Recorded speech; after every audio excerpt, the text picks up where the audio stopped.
my name's Helen Taylor, and I was born in the UK, and I came out here in 1961 on a big ship.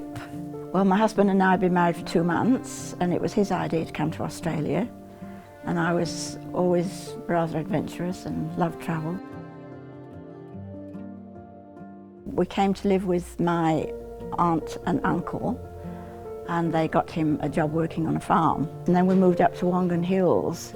We were there for nearly 20 years.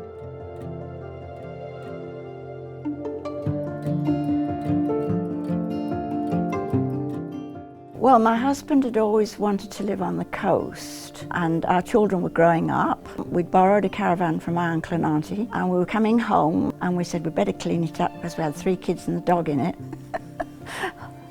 So we saw this side road down to Hopeton. We said we'd go there, and that was it. We just fell in love with the place.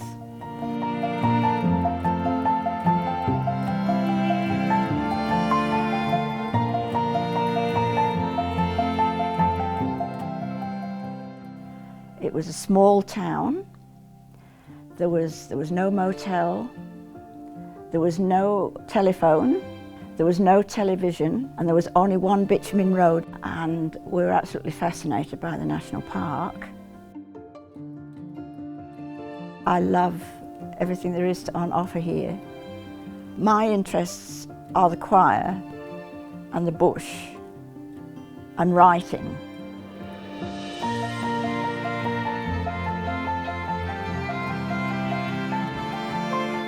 The community was so welcoming. I immediately joined the Historical Society, and that was the year that Jim McCulloch started the Wildflower Show. So I was in it right from the ground floor.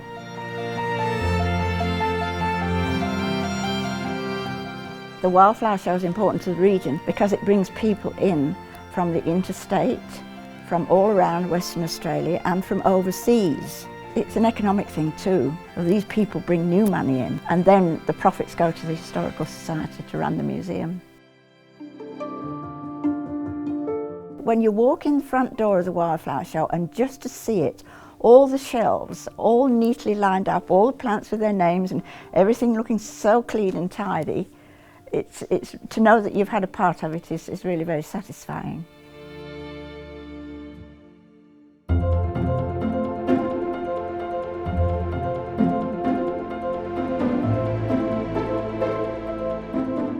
I'm absolutely awestruck by the Australian plants, however they survive in such harsh conditions.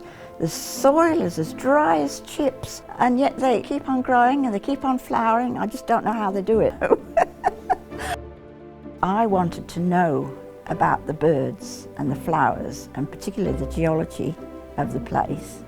I organised field study weekends. We'd get somebody down from Perth who knew what they were talking about, and we'd all go out there and have a weekend. And those were just wonderful times.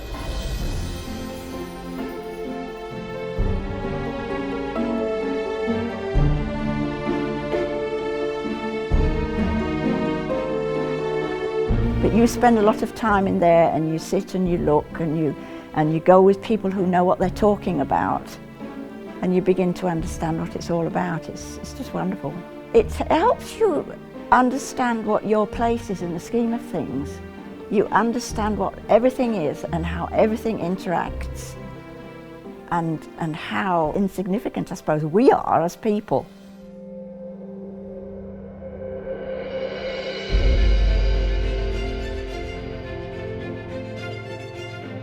I think that living in such an isolated place, people tend to get together and do things because nobody's going to do it for you, the money's not available. The writers group, we have published, I think it's 11 books as a group. A lot of it's poetry.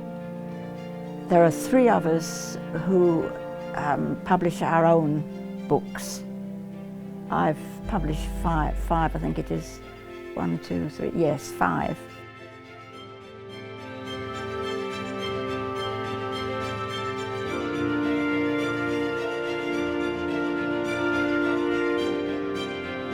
Well, singing with the Quail Choir, I just love. I'd give everything away apart from singing. And I've got lots of close friends. We sing on Australia Day, we sing on Anzac Day, we do a carol service at the end of the year. Quite often we're asked to perform at functions, Sky versus funerals and other things, you know.